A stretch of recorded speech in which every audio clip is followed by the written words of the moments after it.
Dear student, जेपीआरसी digital study में आपका स्वागत है। आज आपके 10th SST वीडियो में आपका टॉपिक जो है जर्मनी में के एकीकरण। जर्मनी का एकीकरण के संदर्भ में बहुत ही महत्वपूर्ण प्रश्न है, बोर्ड एग्जाम में आता है, इस तरह कई बार ये क्वेश्चन आ चुका है, बहुत ही महत्वपूर्ण प्रश्न है। तो स्टेप बाय स्टेप बहुत सरल तरीके से हम लोग इसको सीखेंगे कि जर्मनी का एकीकरण कैसे हुआ, उसका क्या स्वरूप था, किस रूप में आगे एकीकरण की प्रक्रिया आगे बढ़ी, इन सभी बिंदुओं पे हम लोग इस वीडियो में चर्चा करेंगे। तो आइए विषय वस्तु को स्टार्ट करते हैं। सबसे पहले समझेंगे कि जर्मनी का एकीकरण होता क्या है। क्रम एकदम आराम से एकदम सही तरीके समझेंगे, सरल तरीके से कि एकीकरण से क्या तात्पर्य है। तो एकीकरण से तात्पर्य किसी चीज़ को एक कर देना। जैसे कई भागों में कोई चीज़ डिवाइड हो, उसको क्या कर देना, सबको मिला करके एक कर देना। तो यहाँ पे एकीकरण से क्या तात्पर्य उसको समझेंगे। एक एग्जाम्पल के थ्रू समझाते हैं। जैसे भारत के संदर्भ में समझाते हैं, बहुत आसानी से समझ जाएंगे कि भारत में जैसे आज़ादी के पहले अलग अलग राज्य थे, सब स्वतंत्र राज्य थे, अलग अलग शासकों का शासन था, कहीं पे अंग्रेजों का शासन था, कहीं भारतीय शासकों का शासन था, सब अलग अलग राज्य था। भारत एक स्वतंत्र राष्ट्र नहीं था, सब अलग अलग शासकों का शासक था, ना ही राजनीतिक एकता थी भारत में। तो ऐसी स्थिति में एकीकरण नहीं हुआ था, यानी पूरा एक देश एक राष्ट्र के रूप में परिणित नहीं हुआ था। आज़ादी के पहले सभी शासक अपने अपने राज्यों की सीमाओं की रक्षा करते थे, एक दूसरे से कोई मतलब नहीं था, कोई एकता और अखंडता की बात नहीं थी भारत में। वैसे ही जर्मनी में क्या था कि छोटे छोटे कुल मिला के बहुत अलग अलग 39 राज्य थे। ये 39 राज्य जो थे, इस पर कहीं पे ऑस्ट्रिया का, बाहरी देशों का कहीं शासन था, तो कहीं पे यहीं के शासकों का शासन था। कुल मिला के 39 राज्यों में अलग अलग शासकों का शासन था। जर्मनी एक राष्ट्र के रूप में नहीं था, उसमें कहीं बाह्य शक्तियाँ भी शासन कर रही थी और आंतरिक शक्तियाँ भी शासन कर रही थी। तो इन राज्यों को मिला करके एक जर्मनी राष्ट्र का निर्माण करना था। तो इसी को क्या नाम दिया गया, जर्मनी का एकीकरण।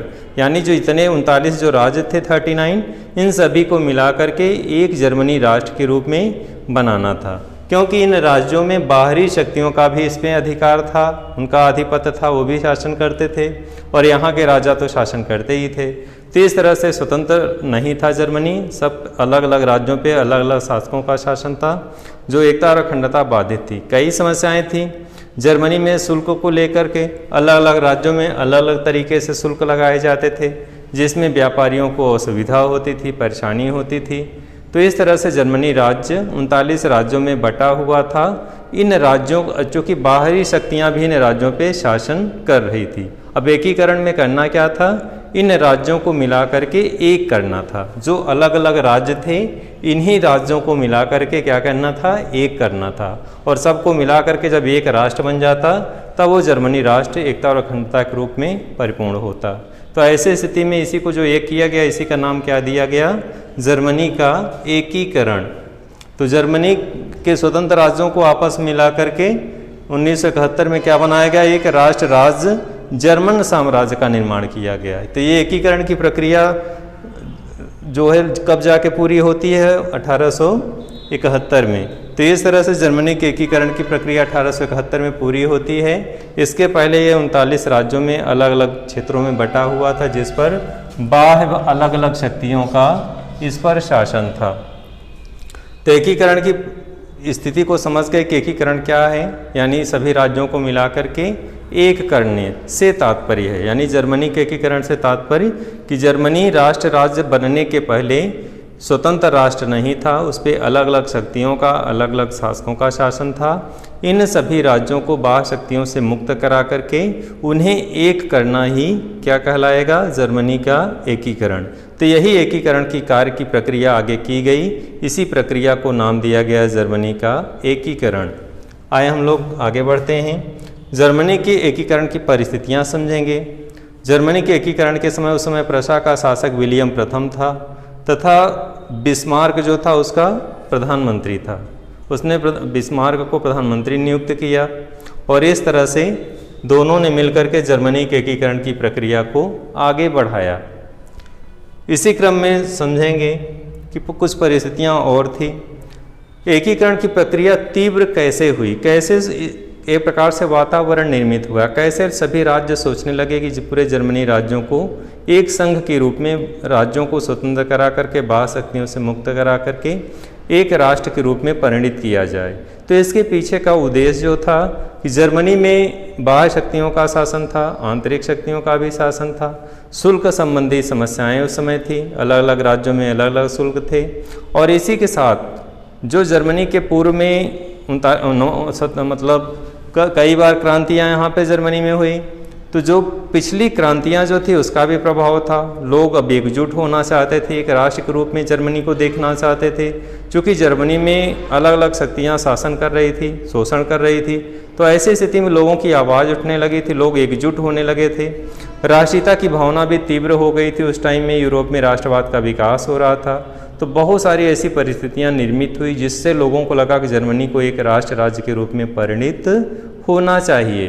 तो इस तरह से जर्मनी के एकीकरण की प्रक्रिया में लोगों का योगदान, वहाँ के राज्यों में जो कुछ जनता थी उनका योगदान, शासकों का भी कुछ योगदान था। वो चाहते थे कि जर्मनी का एकीकरण हो जाए।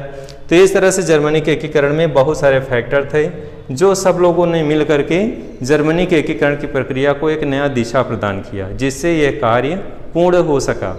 आगे हम लोग बढ़ते हैं इसी क्रम में। जर्मनी के एकीकरण में बिस्मार्क की महत्वपूर्ण भूमिका थी। बिस्मार्क कौन था?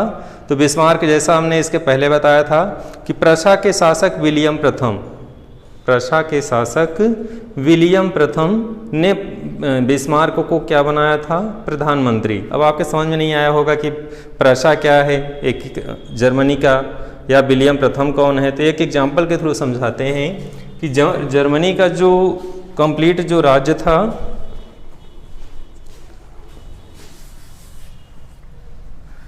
जर्मनी का जो अलग अलग राज्य थे, इसी में एक राज्य था प्रशा। क्या नाम था? प्रशा। अब ये राज्य जो था, इसी का प्रधानमंत्री कौन था? विलियम। बिस्मार्क कौन था? प्रधानमंत्री था इसी प्रशा का। बाकी सब राज्य थे, कुछ राज्य अलग अलग शासकों का शासन था, कहीं पे ऑस्ट्रिया का शासन था। तो यहाँ ये प्रशा राज्य है, ये भी जर्मनी का एक राज्य था। और इस यहाँ के जो प्रधानमंत्री थे कौन थे? जो बिस्मार्क। और यहाँ का जो शासक था कौन था? विलियम प्रथम। तो कह सकते हैं कि स्थिति बनी कि इसके नेतृत्व में, यानी प्रशा के नेतृत्व में जर्मनी के लोग चाह रहे थे कि जर्मनी का क्या हो? एकीकरण। यानी इस प्रशा के माध्यम से, इस राज्य के माध्यम से लोग चाह रहे थे कि सभी राज्य एक हो जाएं और एक जर्मनी राष्ट्र के रूप में बन जाए, निर्माण हो जाए। तो ऐसी स्थिति में जो यहाँ का प्रधानमंत्री था बिस्मार्क, उसके नेतृत्व में जर्मनी के एकीकरण का कार्य पूर्ण हुआ। अब इसी प्रक्रिया को आगे बढ़ाते हैं। ये चीज़ आपके समझ में आ गई होगी कि प्रशा क्या था? तो जर्मनी का एक राज्य था और इसी के नेतृत्व में जर्मनी के एकीकरण की प्रक्रिया आगे बढ़ी। आगे हम लोग चलते हैं। बिस्मार्क के उदय के संदर्भ में, जैसा कि बिस्मार्क के विषय में अभी बताए कि बिस्मार्क जो था, जो प्रधानमंत्री था कहाँ का? प्रशा का। विलियम प्रथम ने उसे 1862 में प्रशा का क्या बनाया? प्रधानमंत्री बनाया। बिस्मार्क की विशेषताएं कुछ जान लें। बिस्मार्क लौह एवं रक्त में विश्वास करता था।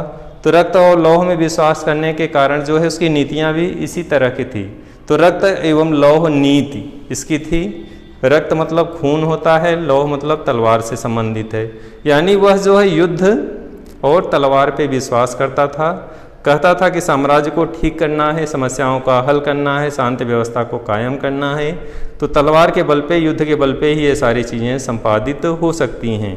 तलवार और युद्ध के बल पे ही शांति व्यवस्था कायम की जा सकती है। तो इस तरह से उसने लौह एवं रक्त एवं लौह नीति का पालन किया। और उसने इस नीति का पालन करते हुए जर्मन से ऑस्ट्रिया, चूँकि जर्मनी इस पूरे राज्यों में ऑस्ट्रिया का भी शासन था, तो ऑस्ट्रिया के शासन होने के कारण इन क्षेत्रों में वो चाहता था कि जो जर्मनी का परिसंघ का ऑस्ट्रिया क्या था? परिसंघ बनाया था। तो उस ऑस्ट्रिया को यहाँ से भगाना चाहता था। उसको भगाकर ही पूरे राज्यों को एक किया जा सकता है। इसको इस रूप में समझ सकते हैं कि जो ऑस्ट्रिया बाह्य शक्ति थी, ऑस्ट्रिया के कारण ही एकीकरण में बाधा उत्पन्न हो रही थी। तो इसी को भगा करके उसको यहाँ से भगा कर किसे, भारत में अंग्रेज थे तो भारत के राज्यों का विलय कब किया जा सकता था, जब अंग्रेजों को यहाँ से भगाया जाता। तो वैसे यहाँ पे भी वही समस्या थी। ऑस्ट्रिया जो है इनके यहाँ पे शासन भी कर रहा था और यहाँ के इन राज्यों का परिसंघ का हेड भी बन गया था वो। तो ऐसी स्थिति में ऑस्ट्रिया को भगा करके ही एकीकरण की प्रक्रिया को आगे बढ़ाया जा सकता था। तो इस तरह से बिस्मार्क ने इस प्रक्रिया को आगे बढ़ाया और रक्त और लौह नीति का पालन किया, यानी उसने खून और तलवार के बल पे अपनी इस प्रक्रिया को, इस एकीकरण की प्रक्रिया को आगे बढ़ाया। आगे हम लोग बढ़ते हैं। बिस्मार्क के नेतृत्व में, यानी प्रशा के नेतृत्व में चाहे कर लें या बिस्मार्क के नेतृत्व में, कभी कभी एग्जाम में क्वेश्चन आता है इस तरह से। तो प्रशा के नेतृत्व में जर्मनी के एकीकरण का कार्य जो है बिस्मार्क के अगुवाई में प्रारंभ होता है। वह सेना व शस्त्र द्वारा समस्याओं को सुलझाना चाहता था। कौन सुलझाना चाहता था? बिस्मार्क, यानी प्रशा का जो प्रधानमंत्री था वह सेना और शस्त्र के बल पे जरूर इन प्रशा के नेतृत्व में या स्वयं के अगुवाई में पूरे जर्मनी के एकीकरण करना चाहता था और सभी समस्याओं का हल करना चाहता था। इसी क्रम में आगे बढ़ेंगे। उसने 3 युद्धों के माध्यम से ऑस्ट्रिया, डेनमार्क और फ्रांस, ऑस्ट्रिया, डेनमार्क और फ्रांस 3 युद्धों के माध्यम से जर्मनी के एकीकरण की प्रक्रिया को पूर्ण किया। तीनों युद्धों में उसने विजय प्राप्त की और जर्मनी को सभी राज्यों को मिला करके जर्मनी के एकीकरण की प्रक्रिया को पूर्ण किया। तो इस तरह से उसने तीनों युद्धों में सफलता प्राप्त की और 1871 में जर्मनी के एकीकरण की प्रक्रिया का पूर्ण हो गई। जर्मनी सभी राज्यों को मिलाकर के जितने भी राज्य थे वे एक कर लिए गए। बाह्य शक्तियों से जर्मनी को मुक्त कर दिया गया। डियर स्टूडेंट, जर्मनी के एकीकरण की प्रक्रिया के संदर्भ में आज आपने इस वीडियो में देखा कि किस तरह से जर्मनी अलग अलग 39 राज्यों में बटा हुआ था। 39 राज्य थे, जिस पर कहीं पे ऑस्ट्रिया का शासन था, प्रशा पर विलियम प्रथम का शासन था, अलग अलग क्षेत्रों में अलग अलग शासकों का शासन था। इसको बाह्य शक्तियों से मुक्त करा करके सभी राज्यों को एक करके इस जर्मनी का एकीकरण करना था और इस एकीकरण में कई सारी समस्याएं थी। इन समस्याओं का भी आपने अध्ययन किया कि किस तरह से जर्मनी के एकीकरण में ऑस्ट्रिया जो था बहुत बड़ा बाधक के रूप में सामने था। जर्मनी राज्य जो थे, जितने भी राज्य थे, वो प्रशा के नेतृत्व में जो है एकीकरण की प्रक्रिया को अपनाना चाह रहे थे। तो इस तरह से जर्मनी के एकीकरण की प्रक्रिया में बिस्मार्क जो थे अपनी नीतियों का पालन करते हुए 3 युद्धों में विजय प्राप्त करके जर्मनी के एकीकरण का कार्य पूर्ण किया और जर्मनी एक राष्ट्र के रूप में फलीभूत हुआ। तो आगे चल के इस तरह से जर्मनी का उद्भव हुआ। तो यहीं आपका इस वीडियो में आपने इस तथ्यों के साथ अध्ययन किया। फिर से अगले वीडियो में मिलते हैं। धन्यवाद।